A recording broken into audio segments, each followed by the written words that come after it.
Praise the Lord.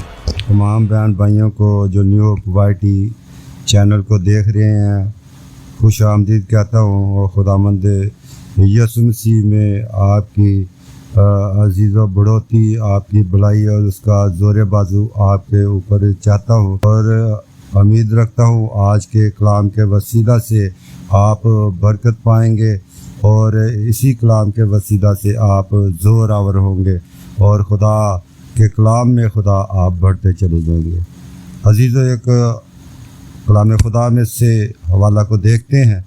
पहला सलातीन है, उसका 18वां बाप है और उसकी 36वीं आयत से हम 38वीं आयत तक या 39वीं आयत तक खुदा के कलाम में से पढ़ेंगे। गौर कीजिएगा। लिखा और शाम की कुर्बानी चढ़ाने का वक्त एलिया नबी नज़दीक आया और उसने कहा, आए खुदावंद अब्राहम और इसहाक और इसराइल के खुदा, आज मालूम हो जाए कि इसराइल में तू ही खुदा है और मैं तेरा बंदा हूँ और मैंने इन सब बातों को तेरे ही हुक्म से किया है। मेरी सुन आए खुदावंद, मेरी सुन, ताकि ये लोग जान लें कि आए खुदावंद तू ही खुदा है और तूने फिर उनके दिलों को फेर दिया है। तब खुदावंद की आग नाज़िल हुई और उसने उस सोख्तनी कुर्बानी को लकड़ियों और पत्थरों और मिट्टी समेत भस्म कर दिया और पानी को जो खाई में था चाट लिया। जब सब लोगों ने ये देखा तो मुंह के बल गिरे और कहने लगे, खुदावंद वही खुदा है, खुदावंद वही खुदा है। खुदा का पाक कलाम पढ़ा और सुना जाना हम सब के लिए बाइस बरकत हो। जीजो, यहाँ पर मैं जिस नबी की बात कर रहा हूँ यानी कि एलिया की बात कर रहा हूँ और एलिया का जो बाइबल मुकद्दस में पूरा नाम आता है वो एलिया तिशबी है। ये तिशबी उसका निकनेम नहीं है। जिस तरह आम अजीज़ो हमारे दो नाम होते हैं कि एक नाम के साथ एक उर्फ लग जाता है कि फ़लाना फ़लाना, लेकिन तिशबी जो साथ लिखा है ये तिशबी वो इलाका है जहाँ पे वो रहता है।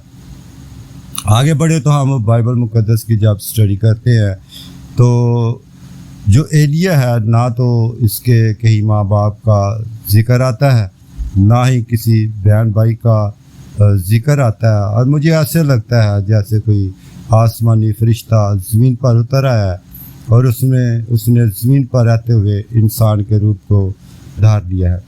ये वही एलिया है जिसके बारे में बाइबल मुकद्दस ये फरमाती है कि एलिया हमारा हम तबीयत इंसान था। उसने दुआ की और 3.5 वर्ष में ना बरसा, लेकिन जब उसने दुआ की तो मी बरसा। तो अजीज़ो, एलिया को बहुत से जो खादमीन है वो इसको उड़ने वाला नबी भी कहते हैं और एलिया के काम की क्वालिटी को अगर हम देखते हैं तो इससे हमें समझ लगती है कि जो उसके काम की क्वालिटी है वो है राह का दुरुस्त करने वाला और हालात को तब्दील कर देने वाला।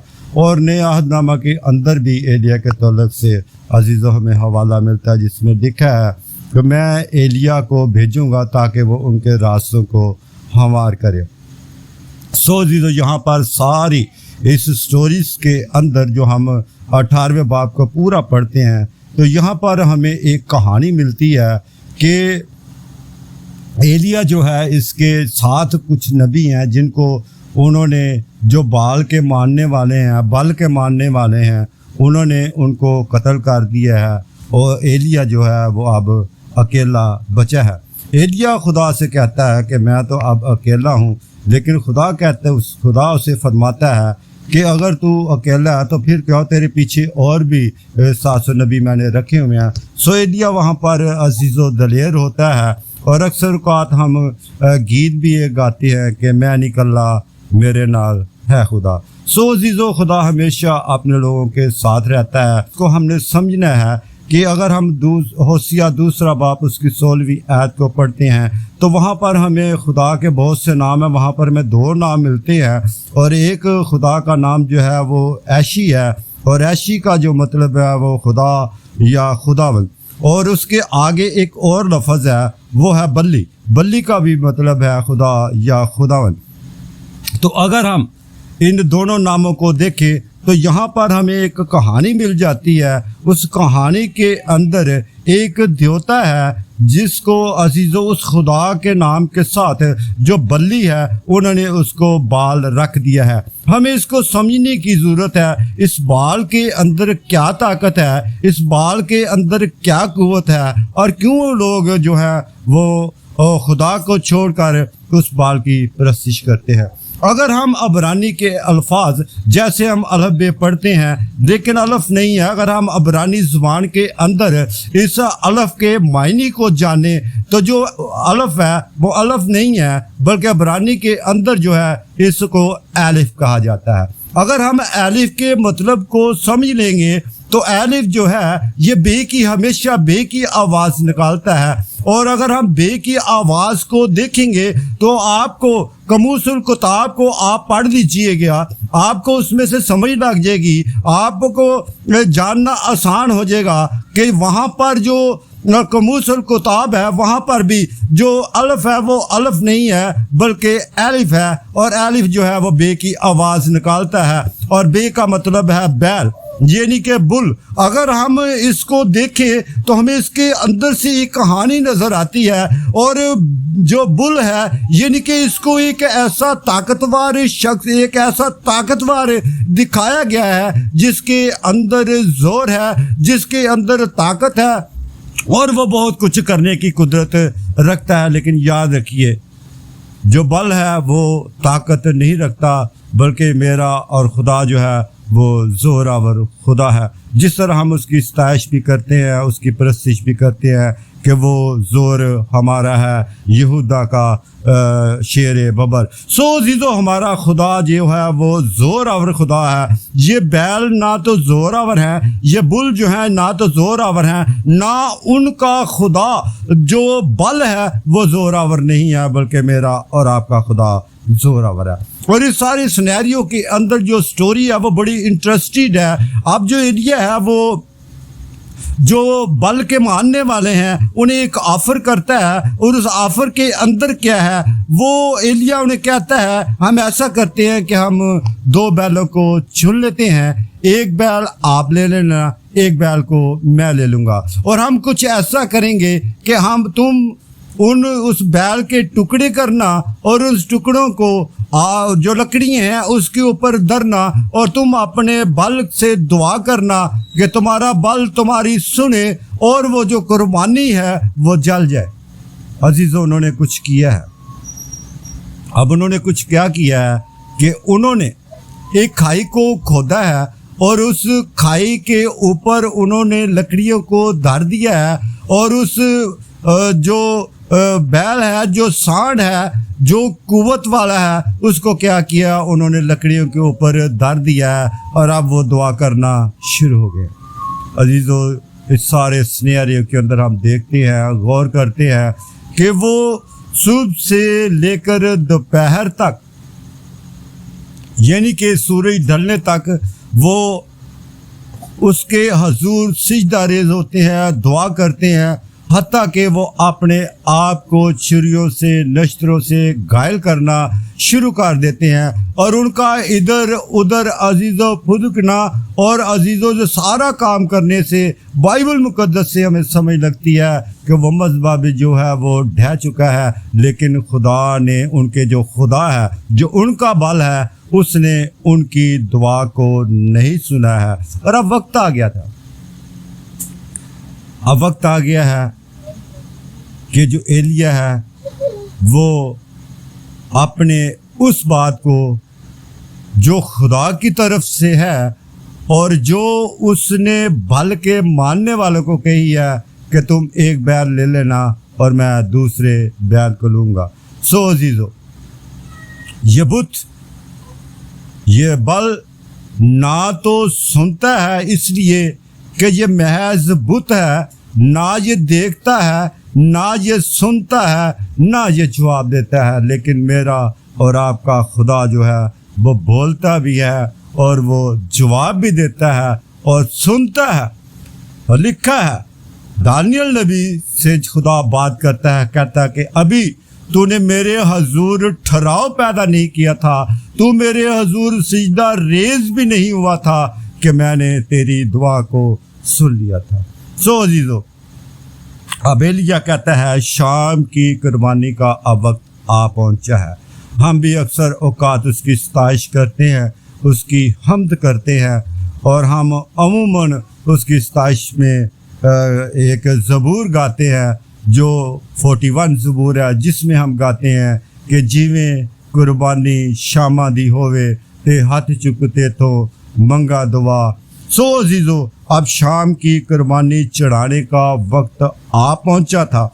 अब हुआ क्या है, कहता है अब एलिया जो है वो नज़दीक आया है, और उसने इससे पेशतर नज़दीक आने से उसने वो जो मज़बा ढह चुका था, वो जो बेतरतीब हो गया था, अब ज़रूरत थी कि उस राह को दुरुस्त किया जाए और उस इंसानों की राह को भी दुरुस्त किया जाए। अब मज़बा जो ढह चुका है, अब एलिया ने क्या किया है, उस मज़बे को दोबारा बनाया है। अमूमन हमारी लाइफ के अंदर भी, हमारी ज़िंदगी के अंदर भी अक्सर औकात ऐसा होता है कि मज़बा ढह जाता है, लेकिन खुदा हमें मौका देता है। वो मेहरबान है, वो रहम करने वाला है, और उसका फजल जो है हमेशा पुष्ट दर पुष्ट जो है वो कायम रहता है। ज़रूरत है कि अगर कहीं मज़बा ढह चुका है तो उसको दोबारा तमीर करने की ज़रूरत है। खुदा अपने रहम को और अपने फजल को फिर जारी और सारी करेगा। और बाइबल मुकद्दस ये फरमाती है, खुदा किसी की हलाकत नहीं चाहता, बल्कि वो चाहता है कि उनकी तौबा तक नौबत, यानी कि पूरी लाइफ के अंदर की बात हो रही है। जहाँ जहाँ भी हमारी कमज़ोरी है, वहाँ वहाँ पर खुदा हमें ज़ोरावर बनाना चाहता है। साहब एलिया ने उस तरतीब को दुरुस्त किया है और उस मज़बा को उसने दोबारा बनाया है, और बड़े करीना के साथ लिखा है कि करीना यानी कि बड़ी तरतीब के साथ उसने लकड़ियों को उस खाई के ऊपर रखा है, और फिर उसने बैल को क्या किया जी, ज़बह किया है, और उस बैल के टुकड़े काट दिए हैं, और टुकड़े काटने के बाद उसने उसको भी बड़े करीना के साथ लकड़ियों के ऊपर धरा है। बात यहीं तक ख़त्म नहीं हो जाती, बात यहीं तक ख़त्म नहीं हो जाती। अमूमन जो मैं बात कर रहा था कि जो बुल है, जो जिसका जो बैल है, वो एक ज़ोरावर खुदा है, लेकिन मेरा और आपका खुदा जो है वो उसको क्रिएट करने वाला है, उसको बनाने वाला है, वो खुदा ज़ोरावर है। और एलिया उन्हें दिखाना चाहता था कि आपका जो बल है वो ज़ोरावर नहीं है। उसने उनसे कहा कि आप ऐसा करें कि आप इसके ऊपर पानी को अंडेल दें।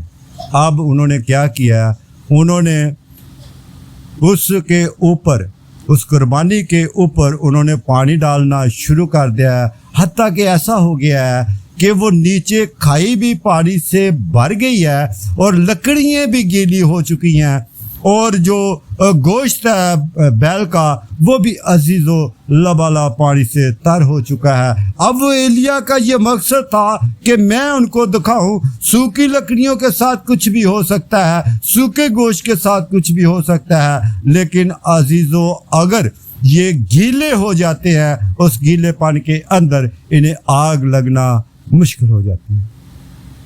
जब एलिया ने ये सारी तरतीब को सीधा कर दिया, अब ज़रूरत थी कि हालात की जो है वो तब्दीली हो जाए। उस हालात की तब्दीली के लिए एलिया ने क्या किया, वो लिखा है, और शाम की कुर्बानी चढ़ाने के वक्त एलिया नज़दीक आया और उसने कहा, ए खुदावंद अब्राहम और इसहाक और इसराइल के खुदा, आज मालूम हो जाए कि इसराइल में तू ही खुदा है, और तेरा बंदा और मैं तेरा बंदा हूँ, और मैंने इन सब बातों को तेरे ही हुक्म से किया है। मेरी सुन आए खुदावंद, मेरी सुन, ताकि ये लोग जान लें कि आए खुदावंद तू ही खुदा है, और तूने फिर उसके दिलों को फेर दिया है। तो अजीज़ों, यहाँ पर बड़ी खूबसूरत बात है। एलिया जो फेथफुल है, जो ईमान में मजबूत है, उसके सिर्फ और सिर्फ 3 ही अल्फाज है। और अक्सर औकात हम ये दुआ इस नामों के साथ करते हैं कि आए अब्राहम, इसहाक और यकूब के खुदा, यानी कि इस्राएल के खुदा। हमने देखना है इन 3 नामों के अंदर से खुदा जो वादे अब्राहम से बांधता है उनको वो पूरा करता है, इसलिए कि खुदा अब्राहम से कसम खाकर जो है वो वादे को पूरा करता है। आज हमने भी गौर करना है, क्या हम जो दुआ करते हैं क्या हमारी दुआ के अंदर भी कोई असर है? जिस तरह एलिया ने 3 अल्फाजों की दुआ की है और फिर कुछ हो गया है। और अगर हम 38वें आयत को देखते हैं, लिखा है तब खुदावंद की आग नाज़िल हुई और उसने उस सोख्ती कुर्बानी को, लकड़ियों को, पत्थरों और मट्टी समेत भस्म कर दिया, और पानी को जो खाई में था उसको भी उसने क्या किया है जी, चाट लिया है। जब सब लोगों ने ये देखा तो मुंह के बल गिरे और कहने लगे खुदावंद खुदा, खुदावंद ही खुदा है, खुदावंद ही खुदा है। सो जीजो, सारे इस चैप्टर के अंदर, सारी इस कहानी के अंदर गौर तलब जो बात है वो हमने देखनी है।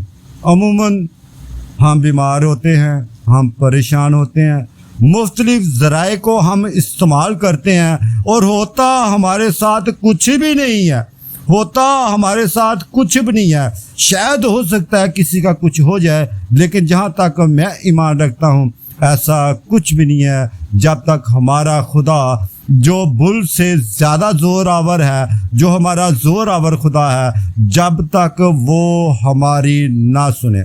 जब वो हमारी सुनेगा तब जाके खुदा का जलाल हमारी ज़िंदगियों में ज़ाहिर होगा।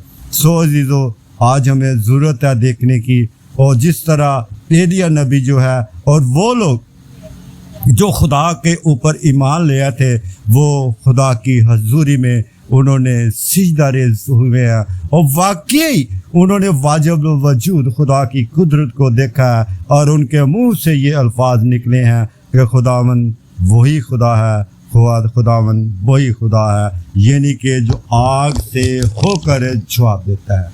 आज ज़रूरत है, ज़रूरत इस बात की है कि हमें, क्या हम किसी हाथ की मूरत के आगे सिजदा होते हैं जो हाथ से बनाई हुई है, जो खुदा ने हुक्म दिया हुआ है कि ना तो आसमां की, ना तो हवा के परिंदों की, ना तो ज़मीन के ऊपर किसी की, वो चाहे इंसान है वो चाहे कुछ भी है। हम गौर कर सकते हैं कि ऐसा है कि हम किसी हाथ की बनाई हुई मूरत को सिजदा करते हैं या पानियों के अंदर मछलियों की या किसी और चीज़ की हम इबादत तो नहीं कर रहे। अगर ऐसा है, अगर बलीम की तालीम है, अगर बुत के मानने वालों की तालीम है, तो सो अजीज़ो, खुदा हमें मौका देता है, खुदा हमें इससे निकालना चाहता है, हमारी राह की दुरुस्तगी करना चाहता है और हमारी ज़िंदगी के अंदर के हालात को भी वो तब्दील करना चाहता है, बल्कि वो तब्दील करने की कुदरत रखता है। आज हमें गौर करना है और देखना है, कहीं हम ऐसा तो नहीं है, कहीं हम कहीं गिर चुके हैं, कहीं हम पिस चुके हैं उसके अंदर, तो उससे उठने की ज़रूरत है।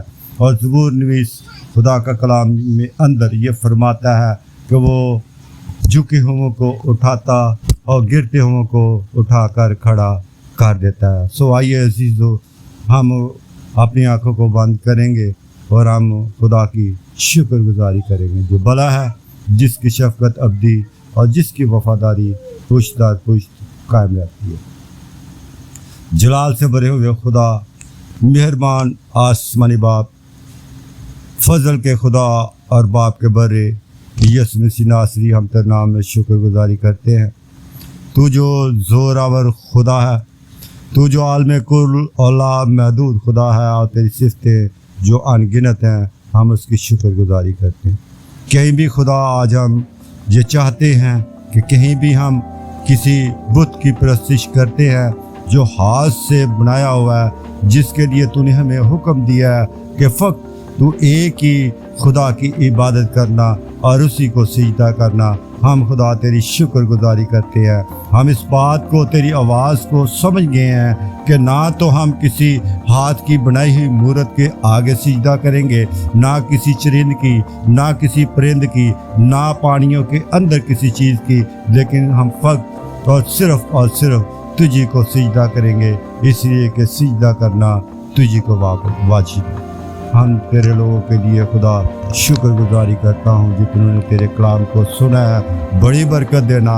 और खुदा तू जो ज़ोरावर खुदा है, रूह उसकी सूरत में अपने लोगों के साथ होना और इन्हें ज़ोर देना ताकि तेरे कलाम में बढ़े। जब तक तू बेटे के रूप में खुदा हवा में उड़कर हम जो तेरा इस्तकबाल करना है तब तक तू न आए, या जब तक हमारी ज़िंदगी है खुदा तू हमें अपने में महफूज रखना, अपने में खुदा बढ़ाना, अपने में खुदा तू हमें जोर देना। और तेरे लोगों के लिए जितने लोगों ने तेरी इस आवाज़ को सुना, इसको वाच किया है, उसके घराने के ऊपर, उनके अहलो अयाल के ऊपर, उनके रिश्तेदारों के ऊपर किसी किस्म की भी अगर खुदा प्रॉब्लम है तो आज तेरे लोग खुदा खुद तेरी हजूरी में सिजदा रेज़ हो और तेरे उस एलिया के उन अल्फाजों को खुदा दोहराए कि अब्राहम, इसहाक और इसराइल के खुदा आज तू मेरी सुन। तो खुदा तू ज़रूर अपने लोगों की सुनेगा, इन्हें बीमारियों से निकालेगा, इन्हें परेशानियों से निकालेगा,